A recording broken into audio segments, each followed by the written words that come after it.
Team India Bangladesh జట్ల మధ్య జరిగిన 2 టెస్టుల సిరీస్ను టీమిండియా క్లీన్ స్వీప్ చేసి విజయవంతంగా ముగించింది.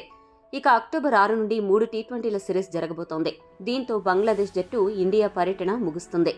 టెస్టు మ్యాచ్లో దారుణంగా ఓడిపోయిన బంగ్లా జట్టు కనీసం టీ20లో అయినా టీమిండియాకి పోటీ ఇవ్వాలని కసరత్తులు చేస్తుండగా, యువ క్రికెటర్లతో కూడిన సూర్యసేన ఈ సిరీస్ ఎలా అయినా గెలిచి సీనియర్లకు తాము ఏమాత్రం తీసిపోము అని నిరూపించడానికి సిద్ధమవుతోంది.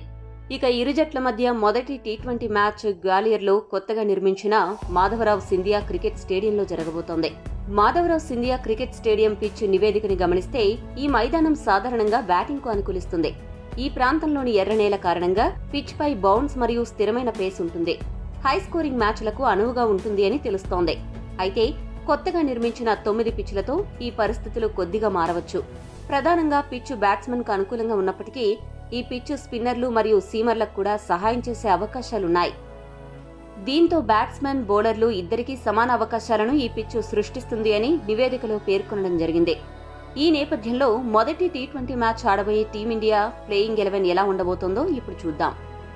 ఓపెనింగ్ జోడీగా అభిషేక్ శర్మ, సంజు శాంసన్ వ్యవహరిస్తారు. ఈ కొత్త జోడీ సరికొత్త సంచలనాలు నమోదు చేయాలని అభిమానులు కోరుకుంటున్నారు. ఈ అవకాశాన్ని అభిషేక్, సంజు ఎలా ఉపయోగించుకుంటారో చూడాలి. మిడిల్ ఆర్డర్ స్పెషలిస్ట్ బ్యాట్స్మెన్ గా సూర్యకుమార్ యాదవ్, రింకు సింగ్ వ్యవహరిస్తారు. ఫాస్ట్ బౌలింగ్ ఆల్రౌండర్లుగా హార్దిక్ పాండ్యా, శివన్ దుబే, నితీష్ కుమార్ రెడ్డిలు వ్యవహరిస్తారు. ఈ ముగ్గురు బ్యాటింగ్ తో పాటు ఫాస్ట్ బౌలింగ్ కూడా బాగానే బౌలింగ్ చేయగలరు. పిచ్ పరిస్థితులను బట్టి రియాన్ పరాగ్ లేదా వాషింగ్టన్ సుందర్లో ఒకరికి అవకాశం దక్కుతుంది. రియాన్ పరాగ్ ఈ మధ్యకాలంలో అద్భుతమైన స్పిన్ బౌలింగ్ తో పాటు బ్యాటింగ్ లో కూడా అదరగొట్టాడు. కాబట్టి భారత యాజమాన్యం రియాన్ పరాగ్ వైపు మొగ్గు చూపే అవకాశం ఉంది. స్పెషలిస్ట్ స్పిన్నర్ గా వరుణ్ చక్రవర్తి జట్టులో చోటు దక్కించుకుంటాడు. 3 ఏళ్ల తర్వాత జట్టులోకి ఎంట్రీ ఇవ్వనున్న చక్రవర్తి తన స్పిన్ తో ఏమాత్రం మ్యాజిక్ చేస్తాడో వేచి చూడాలి. ఒక ఫాస్ట్ బౌలర్ గా హర్షదీప్ సింగ్ ఎంపిక ఖాయం కాగా, మరొక ఫాస్ట్ బౌలింగ్ స్థానం కోసం హర్షిత్ రాణా, మయాంక్ యాదవ్ మధ్య పోటీ ఉంది. కోచ్ గంభీర్ ఎక్కువ శాతం హర్షిత్ రాణా వైపు మొగ్గు చూపే అవకాశాలు ఎక్కువగా ఉన్నాయి.